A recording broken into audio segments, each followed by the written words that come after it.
Welcome to French Ramble, your cozy corner in the podcast world where the beauty of the French language meets lively discussions and interesting stories.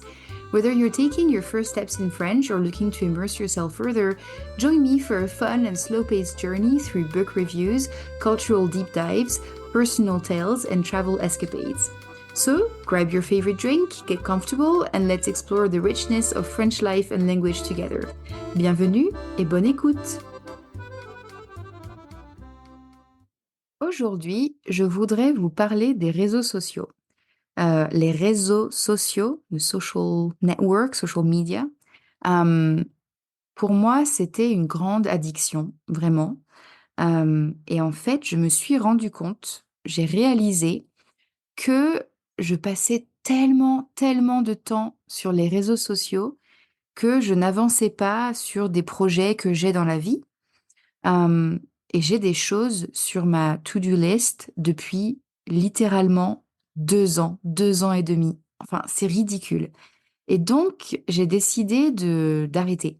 Donc j'ai supprimé, I deleted, j'ai supprimé de mon téléphone, Instagram, TikTok, Facebook, tout. J'ai tout supprimé et une autre chose que j'ai remarqué, c'est que, hem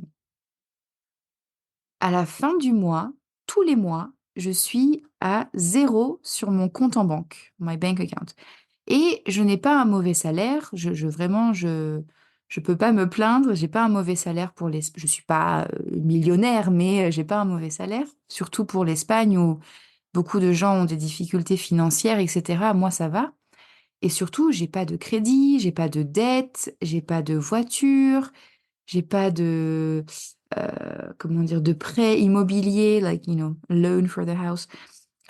J'ai pas d'enfants, j'ai pas de grandes dépenses d'argent comme ça et donc je me demandais un peu: «Mais où va mon argent?»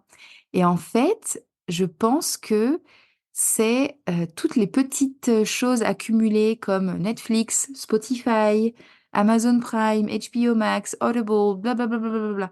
Toutes ces choses-là qui sont 10 € par-ci, 15 € par-là, je pense que ça s'accumule pour, au final, passer des heures à perdre mon temps et regarder des programmes, des choses qui me rendent idiote. Enfin, en tout cas, qui me rendent moins intelligente. Hem et donc j'ai décidé d'arrêter tout ça et en fait, les 1ers jours, c'était, super difficile parce que j'avais le mouvement automatique de mon doigt qui était d'ouvrir mon téléphone, to open my phone, de débloquer mon téléphone et de chercher, TikTok.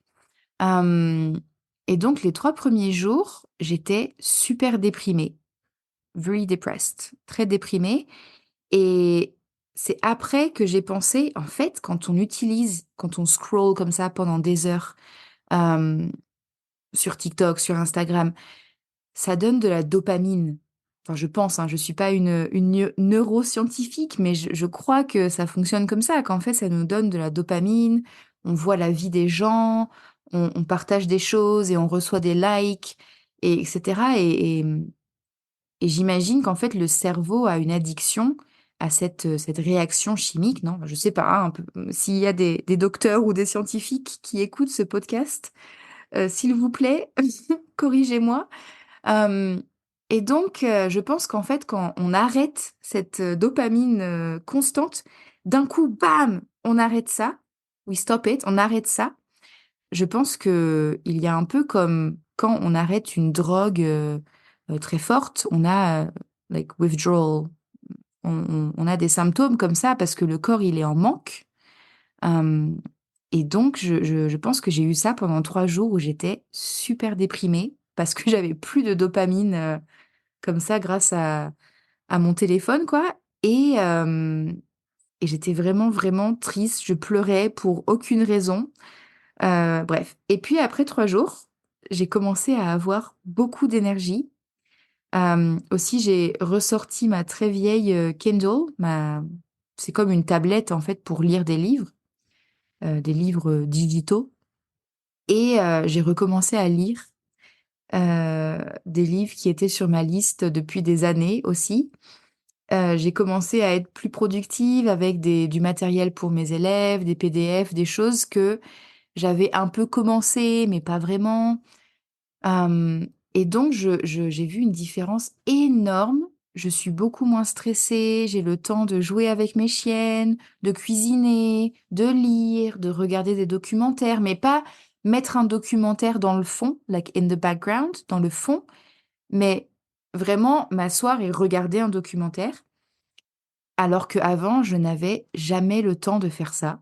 Donc maintenant j'ai le temps de faire plein de choses trop cool qui me rendent vraiment heureuse. J'ai enfin réussi à faire du pain au levain, sourdough bread et du pain au levain et donc j'ai fait des petites choses comme ça qui me rendent très heureuse et j'ai l'impression que c'est, une satisfaction beaucoup plus réelle. En fait, c'est pas, cette satisfaction digitale, un peu fake, un peu fausse quoi du téléphone. Donc c'est vraiment cool. Et puis, comme j'ai recommencé à lire, parce que quand j'étais jeune, j'adorais lire. Vraiment, si j'avais comme 30 secondes entre mon cours d'anglais et mon cours de sciences, j'ouvrais mon livre comme ça pour lire quelques lignes. Vraiment, j'adorais lire, quoi. Mais bah, maintenant, enfin, ces derniers temps, ces dernières années, je n'avais plus le temps de lire. Enfin, je pensais que je n'avais plus le temps de lire. Alors que si, je l'avais le temps, c'est juste que je le dédiais, I would dedicate it, je le dédiais aux réseaux sociaux. Et donc j'ai recommencé à lire et cetera et autre chose, c'est que le soir, avant de dormir, je passais plusieurs heures parfois sur, TikTok, Instagram, Facebook, YouTube et cetera et pour dormir, je ne pouvais pas m'endormir, to fall asleep, m'endormir sans, YouTube, Netflix et cetera et je regardais des choses que j'avais déjà vues, des choses pas intéressantes, vraiment pour avoir du son, like some sound, du son, pendant que je m'endormais et donc comme j'ai recommencé à lire, bah, j'avais plus besoin de ça, en fait et j'ai commencé à m'endormir sans son, dans le silence, juste fermer mon livre, enfin éteindre ma Kindle, fermer mes yeux, to close my eyes, fermer mes yeux et dormir. Et je sais que pour certaines personnes qui ne sont pas accros, like addicted, accros aux réseaux sociaux, je suis en train de dire des choses tellement évidentes, super obvious, je sais. Mais pour moi, ça a été comme waouh, en fait, je peux dormir sans YouTube, sans Netflix et je dors tellement mieux, so much better, je dors tellement mieux. Hem, donc ouais, en français, on dit, inventer l'eau chaude ou comme il n'a pas inventé l'eau chaude, like he didn't invent hot water, right? Like he didn't make a huge discovery, you know? Hem, donc j'ai l'impression un peu là que j'ai inventé l'eau chaude en fait, que j'ai découvert quelque chose qui est tellement évident que toute la société sait, mais qui en fait est un peu en train de me changer la vie. Hem, donc ouais, ça c'est vraiment un changement très intéressant. Ah et aussi, quand je mangeais alors j'ai toujours eu une relation à la nourriture un peu toxique. Ça ce sera, un autre épisode un jour quand j'aurai terminé ma thérapie, ma psychoanalyse. Mais, une habitude, a habit, une habitude que j'avais, c'est que quand je mangeais, je mettais une vidéo sur Netflix, sur YouTube. Je ne pouvais pas manger sans la vidéo et j'ai remarqué que parfois quand par exemple, il y a 2 semaines, je suis allée au supermarché et j'écoutais un podcast pendant 5 heures, le temps d'aller au supermarché, prendre le train et cetera, faire les courses, to do the groceries, faire les courses et rentrer chez moi, to come home.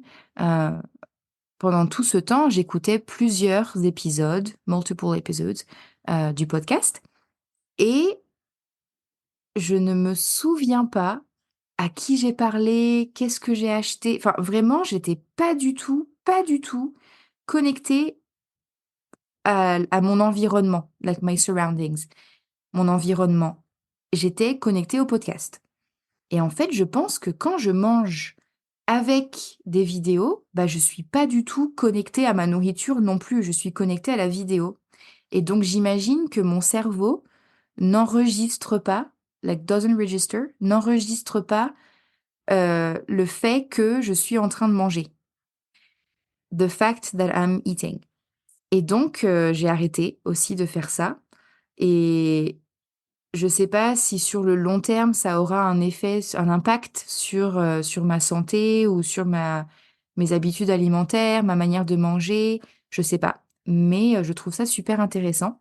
Donc voilà, la nouvelle du jour, c'est ça, c'est que j'ai arrêté les réseaux sociaux et c'est un très, très grand changement dans ma vie. Donc voilà, dites-moi dans les commentaires en français, est-ce que vous utilisez les réseaux sociaux? Pourquoi? Est-ce que c'est une addiction? Est-ce que vous arrivez à contrôler un peu? Quels réseaux sociaux et cetera? Vraiment dites-moi, qu'est-ce que vous utilisez? Je suis curieuse et puis dites-moi si vous avez des sujets de podcast, dont vous aimeriez que je vous parle. Voilà, dites-moi tout. Alors, je vous laisse pour aujourd'hui, à bientôt!